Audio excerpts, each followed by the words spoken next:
अस्सलाम वालेकुम, मैं हूँ इरम खलील गादी। मैं एक एजुकेशनल साइकोलॉजिस्ट हूँ और 2 बच्चों की होम स्कूलिंग भी कर रही हूँ। और मैं हमेशा ये बात कहती हूँ कि हमें अपने बच्चों को करिकुलर एक्टिविटीज़ और फिज़िकल एक्टिविटीज़ के अलावा अपने बच्चों को इस तरह की एक्टिविटीज़ में ज़रूर इन्वॉल्व रखना चाहिए जो उनकी ब्रेन बूस्टिंग के लिए बहुत अच्छी हों। आज जो एक्टिविटीज़ मैं आप लोगों के साथ शेयर करने जा रही हूँ वो 6 to 7 ईयर्स के बच्चों के लिए है। इसका पार्ट 1 मैं ऑलरेडी आप लोगों के साथ शेयर कर चुकी हूँ। आज इसका पार्ट 2 आप लोगों के साथ शेयर कर रही हूँ। ये एक्टिविटीज़ मैंने शायान के लिए बनाई हैं, सो मैं ज़रूर ये करती हूँ कि आप लोगों के साथ शेयर करूँ ताकि आप लोगों में से जो पेरेंट्स इंटरेस्टेड हैं वो अपने बच्चों के साथ इन एक्टिविटीज़ को ज़रूर ट्राई करें। ये एक्टिविटीज़ बच्चों की cognitive development, logical reasoning, concentration और विजुअल परसेप्शन के लिए बहुत अच्छी हैं और आप देखें कि आप अपने बच्चे के मुताबिक इसको किस तरह से मॉडिफाई कर सकते हैं। तो चलते हैं सबसे पहले पहली एक्टिविटी की तरफ। पहली एक्टिविटी है complete the pattern. Pattern based activities बच्चों के लिए बहुत अच्छी होती हैं। उसकी सबसे बड़ी रीज़न ये है कि इसके अंदर एक कनेक्शन होता है, कनेक्टिविटी होती है। बच्चे को वो कनेक्शन फाइंड करना होता है और फिर उसकी मदद से एक पूरे पैटर्न को कंप्लीट करना होता है। यहाँ पे अगर आप देखें तो मैंने कुछ शेप्स बना ली हैं। आप सिंपल भी बना के दे सकते हैं, लेकिन थोड़ा सा इससे बच्चे ज़रा इसको इन्जॉय करते हैं, इसलिए मैंने इसको कुछ शेप्स में डिवाइड कर लिया है। The first one is that कि मैंने यहाँ पे कुछ सर्कल्स बनाए हैं और यहाँ पे 2 नंबर्स आप देख सकते हैं। अब ये 59 और 79 है। बच्चों को इसके अंदर कनेक्शन फाइंड करना है। तो क्या कनेक्शन इसके अंदर 9 का कनेक्शन है। लाइक कि मैंने 9 वाले नंबर्स जो हैं वो दिए हुए हैं यहाँ पर। अब बच्चे को क्या करना है, यहाँ पे बच्चे को लिखना है 59 और 79 के दरमियान में। अब बच्चा फाइंड आउट कर लेगा ईजी दैट व्हाट इज़ 69, ठीक है। और अब यहाँ से वो इसको बैकवर्ड और यहाँ से इसको फॉरवर्ड ले जाएगा। आप किसी तरह का भी पैटर्न दे सकते हैं, 23, 43 और 33, 73, इस तरह 3 के साथ, 8 के साथ, और इस तरह का आप जो है वो मज़ीद लाइक अगर हम इसके पीछे जाएं तो ये क्या आ जाएगा, यहाँ पे 49 आ जाएगा, देन 39 एंड 29 एंड इसके पीछे अगर होता तो 19 और 9, ठीक है। इसके बाद हम सेकंड पैटर्न की तरफ चलते हैं। बच्चे को देख के एकदम से लगेगा कि शायद ये मल्टीपल्स ऑफ 3 हैं, तो फिर वो कोशिश करेगा कि इसको देखे। अब उसने देखना शुरू किया है तो 3 2s are 6, 3 4s are 12, 3 5s are 15, 3 6s are 18 and 3 7s are 21। तो फिर 21 को यहाँ आना चाहिए था। इसका मतलब है कि ये 3 के मल्टीपल्स नहीं है। अब सेकंड रीज़न क्या हो सकती है कि भाई ये 5 के मल्टीपल्स भी नहीं हो सकते, ये 7 के मल्टीपल्स भी नहीं हो सकते। तो फिर अब क्या रीज़न बचती है कि शायद ये ओड नंबर्स हों, या बच्चा अब अगर इसको देखता है ओड नंबर्स के हिसाब से तो 15 है, और 15 के बाद यहाँ पे कौन सा ऑड नंबर आता है, 17 आता है, देन 19 आता है, देन 21 आता है। अब बच्चे को इस सीक्वेंस का पता चल जाएगा और फिर वो बाकी जो बैकवर्ड पैटर्न है लाइक यहाँ पर 13 और यहाँ पर 11 उसको कंप्लीट कर लेगा, ठीक है। तो इस तरह से आप इवन नंबर का, ओड नंबर का, मल्टीपल्स का बहुत सारे आप पैटर्न्स बना के बच्चे को दे सकते हैं। अगेन एक पैटर्न है 6 और 9 है, तो इससे बच्चे को पता चल गया कि भाई ये डबल नंबर्स हैं। तो यहाँ पे 5 6 66 77 88 99 एंड सो ऑन, वो इस तरह से आगे इसको मुकम्मल कर देगा। ये 0 के पैटर्न के साथ हैं। ये अगेन जो है आप ये देखें कि ये यहाँ पर मैंने 12 और 24 लिखा है। बच्चे को देख के एकदम से लग रहा है कि भाई शायद ये 12 के मल्टीपल्स हैं, लेकिन उससे पहले यहाँ पे अगर 12 के मल्टीपल्स होते तो ये दोनों नंबर बिल्कुल साथ होने थे, ठीक है। तो फिर अब वो देखेगा कि 3 के मल्टीपल्स तो नहीं है, फिर वो फाइंड आउट करेगा कि 6 के मल्टीपल्स तो नहीं है। तो फिर इस तरह से आप टेबल्स के भी मल्टीपल्स बना के बच्चों को पैटर्न कंप्लीट करने के लिए दे सकते हैं। अच्छा, ये वाला जो चीज़ है ये बच्चे के लिए आपने ज़रूर बनानी है। अब उसको पैटर्न्स हमने सिखाने हैं, ठीक है। हमने अगर ऑलरेडी काफ़ी प्रैक्टिस बच्चे को करवा दी है तो बच्चे को हमने डिज़ाइन करने देने हैं कि वो खुद से कुछ पैटर्न डिज़ाइन करें। यहाँ पे मैंने कुछ शेप्स बना दी हैं और इस शेप के अकॉर्डिंग बच्चे को यहाँ पे कुछ पैटर्न्स बनाने, ठीक है, इसकी हेल्प के लिए। अब वो कोई भी पैटर्न बना सकता है, लाइक ये कुछ फेसेस हैं, यहाँ पे कुछ शेप्स हैं, ABC है, साइंस हैं, सिंबल्स हैं। अब अगर हम शेप्स के लिए देखें तो बच्चा क्या करेगा, सर्कल है, ट्रायंगल है, देन स्क्वायर है, फिर सर्कल, ट्रायंगल, स्क्वायर, वो इस तरह का कोई भी पैटर्न कोई भी बना सकता है। मैंने तो ये इसकी तरतीब रखी है, बच्चा अपने अकॉर्डिंग कुछ भी रख सकता है। इसी तरह से साइंस हैं, उसके अकॉर्डिंग, इस तरह से नंबर्स हैं, उसके अकॉर्डिंग बच्चा कोई भी पैटर्न्स यहाँ पे उसे आप इनकरेज करें कि कोई 5 पैटर्न्स वो ड्रॉ करें। बच्चे की क्रिएटिविटी के साथ साथ उसको पैटर्न मेकिंग और पैटर्न के लिए बहुत ही बच्चे के फ़ायदेमंद होंगे, ठीक है। अच्छा जी, चलते हैं इसके बाद हम अपने सेकंड की तरफ, that is very very interesting और इन ट्रेंडिंग, आप इसे कह सकते हैं कि वर्कशीट्स आजकल जो हैं वो बहुत ज़्यादा ट्रेंड में है। क्या है कि यहाँ पे आप देख सकते हैं कि मैंने कुछ कोड्स लिख दिए हैं नंबर्स के, ठीक है, 0 से लेके 9 तक मैंने नंबर्स के कोड यहाँ पर लिख दिए हैं। अब 0 का कोड R है और इस तरह से आप देख सकते हैं। अब क्या करना है बच्चे को सबसे पहले यहाँ पर आप देखें कि इन दोनों नंबर्स को प्लस करना होगा, ठीक है। 76 को और 28 को बच्चा जब प्लस करेगा तो उसके पास क्या नंबर आएगा, इसके पास अगर हम इसको ऐड करें तो 6 और 8 आर 14, 4 1 कैरी, 7 and 2 9 1 10 1 0 10। अच्छा, अब बच्चे को यहाँ पे 104 नहीं लिखना, यानी कि बच्चे को आंसर नहीं लिखना, उसे क्या करना है, 104 का कोड उसे ढूंढना है। 1 के लिए स्टैंड फॉर H, 0 के लिए स्टैंड फॉर R एंड 4 के लिए P। तो उसे बच्चे को यहाँ पे क्या लिखना होगा, HRP, ठीक है।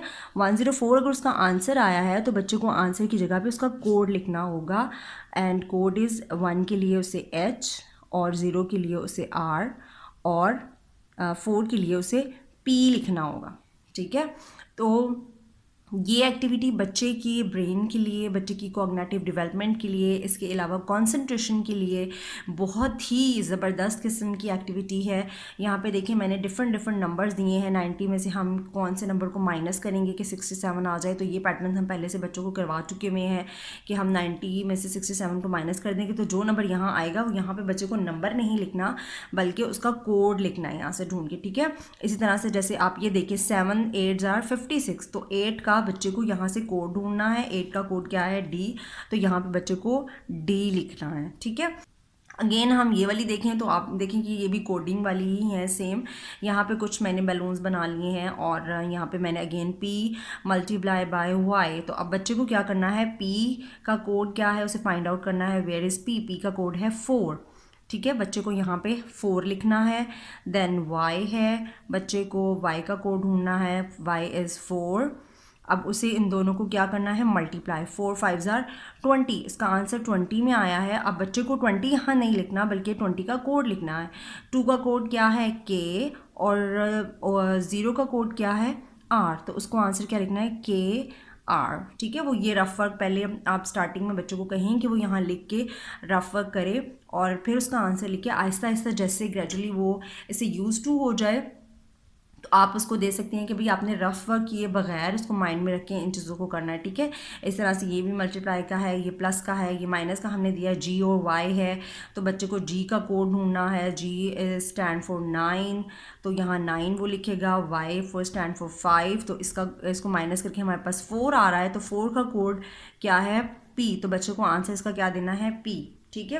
तो ये वाली जो एक्टिविटीज़ हैं ये कंसंट्रेशन के लिए बच्चे की बहुत बहुत हेल्पफुल रहती हैं और आप यकीन करें कि बच्चे इन चीज़ों को बहुत ज़्यादा एंजॉय करते हैं। भाई अपनी नेक्स्ट एक्टिविटी की तरफ, और वो क्या है, मिसिंग नंबर्स, ठीक है। मिसिंग नंबर्स की एक्टिविटी है। हम एडिशन और सब्ट्रैक्शन बच्चों को आम तरीके से तो देते ही हैं, लेकिन ये एक इस तरह से हमने बच्चों को मिसिंग नंबर्स के साथ देनी है। लाइक 6 और 3 को ऐड करके कौन सा नंबर आता है वो यहाँ पे बच्चे को लिखना होगा। अब ये एडिशन के मैंने यहाँ पे मार्क लगा दिए हैं, 2 सब्ट्रैक्शन के हैं। अब बच्चे को 6 और 3 इज़ वर्ड 9। 4 में हम कितने नंबर और ऐड करेंगे कि हमारा आंसर 0 आ जाए। ज़ाहिर 4 में अगर हम 5 ऐड करेंगे तो 9 होगा, तो 4 में हमारे पास यहाँ पे हम 6 ऐड करेंगे तो 10 हमारे पास होगा, ठीक है। और इसका फिर 1 कैरी भी यहाँ पर जाएगा। अब 1 और 1 2, अब 2 में हम कितने नंबर और ऐड करेंगे कि हमारा आंसर यहाँ पे 5 आए, तो डेफिनेटली हम यहाँ पे 3 और ऐड करेंगे। तो ये चीज़ें आपने ये हाईलाइट कर देनी है या आप सर्कल्स लगा सकते हैं ताकि बच्चा इन चीज़ों को खुद पूरा करे, ठीक है। इसी तरह से ये वाले नंबर्स हैं, हम ये भी अगेन उसी तरह से प्लस के हैं। इसके बाद कुछ मैंने माइनस के यहाँ पे दिए हैं। अच्छा, अभी नीचे वाला जो है ये भी मेंटल मैथ का एक मेंटल मैथ, अगेन आपको पता है कि मेरी वर्कशीट्स लाजमी उस तरह की होती हैं। इसमें क्या है कि 45 मैंने एक फ्लावर सा बना दिया है। लास्ट टाइम हमने दूसरा पैटर्न बनाया था, इस बार हमने फ्लावर बना लिया है। और 45 में से हम कितने नंबर को माइनस करें, सॉरी 25 को हम माइनस करें तो क्या नंबर आता है वो हमें यहाँ पर लिखना है। तो 5 में से 5 जाएंगे तो 0, 4 में से 2 जाएंगे तो 2, तो इस तरह से ये लिख दिया। फिर मैंने प्लस वाला एक दिया है, फिर मल्टीप्लाई वाला दिया है, प्लस प्लस वाला, अगेन मल्टीप्लाई वाला, माइनस वाला। तो आप इस फ्लावर को जितना चाहे इंक्रीज़ कर सकते हैं, और अगर आपको लगता है कि आपका बच्चा इसको भी बहुत अच्छे से नहीं कर पा रहा है तो आप छोटे नंबर से भी इसको स्टार्ट कर सकते हैं, लाइक माइनस वाले। जैसे यहाँ पे 7 है तो आप यहाँ पे 3 लिख सकते हैं, मल्टीप्लाई बाय 3 लिख सकते हैं, -2 लिख सकते हैं। तो इस तरह से इसको छोटा टेबल भी बना सकते हैं, और इसको भी अगेन आप 2 डिजिट से स्टार्ट करके इसको एक्सपैंड करते जाएं, जैसे जैसे आपके बच्चे की जो भी मेंटालिटी है या जिस तरह से भी आपके बच्चा उस चीज़ को कर रहा है। ठीक है। लास्ट वाली एक्टिविटी आपको पता है कि एक पैटर्न बेस्ड एक्टिविटी है, और ये भी मैं लाजमी ग्राफ वाली एक्टिविटी बच्चों को देती होती हूँ, उसके लिए ज़रूर प्रिपेयर करती हूँ क्योंकि बहुत बच्चे इंजॉय करते हैं। अच्छा, ये कुछ ग्राफ आप देख रहे हैं, कुछ यहाँ पे पैटर्न्स बने हुए हैं, यहाँ पे कुछ मैंने शेप्स बनाई हुई हैं, और मैंने अब मज़ीद उसके अंदर क्या किया है, कुछ उनको नंबर्स भी दे दिए हैं इन बॉक्सेस को। ठीक है। आप स्टार्टिंग में इसको सिंपल बना सकते हैं, लाइक अगर आप ये चीज़ें ना, इनके नंबर ना दें और आप बच्चों को कि भी आप इस पैटर्न के मुताबिक ये हार्ट क्या है यहाँ पे बनेगा, और फिर पैटर्न ये बनेगा, फिर ये हार्ट यहाँ बनेगा, इसका पैटर्न ये बनेगा, यहाँ हार्ट बनेगा तो इसका पैटर्न ये बनेगा, यहाँ हार्ट बनेगा तो ये पैटर्न बनेगा। ठीक है। इसी तरह से ये स्क्वायर के साथ है, जहाँ जहाँ स्क्वायर बनेगा तो उसके साथ ऊपर से पैटर्न आएगा। अब मैंने इसको थोड़ा सा कॉम्प्लिकेटेड करने की कोशिश की है। मैंने यहाँ पे लिख दिया है कि भाई आपको कहाँ कहाँ ड्रॉ करना है। बच्चे को ज़ाहिर है कि बहुत ज़्यादा कंसंट्रेशन से देखना होगा कि भाई उसको G6Q फाइंड आउट करना है, सॉरी J6Q फाइंड करना है। J is here and 6Q is here. तो इसका मतलब है बच्चे को यहाँ पर एक हार्ट ड्रॉ करना है। हार्ट बच्चा जो है वो ड्रॉ करेगा लाइक दिस। आप कलर्स भी दे सकते हैं, आप जो भी बच्चा जिस चीज़ को एंजॉय करता है वो दे सकते हैं। अब उसको पैटर्न उसके पे क्या बनाना है, ये सेम पैटर्न बच्चे को ड्रॉ करना है। ठीक है। इस तरह इस पैटर्न से उसके बाद वो फाइंड आउट करेगा कि I9J कहाँ है। I इज़ हेयर और 9J इज़ हेयर। तो I और 9J इसका मतलब है यहाँ पर ही has to draw a square, और स्क्वायर के अंदर उसे ये वाला पैटर्न जो है वो ड्रॉ करना होगा। ठीक है। इसी तरह से मैंने कुछ लिख दिया ताकि वो उसको फाइंड आउट करे और फिर उसके अंदर उस पैटर्न को ड्रॉ करे। तो उम्मीद करती हूँ कि आप लोगों को एक्टिविटीज़ जो हैं वो अच्छी लगी होंगी। मुझे आप कमेंट बॉक्स में ज़रूर बताया करें कि आपको एक्टिविटीज़ कैसी लगी हैं, और अपने बच्चों के साथ इन एक्टिविटीज़ को ज़रूर ट्राई करें। दुआ में याद रखिएगा। अल्लाह हाफ़िज़।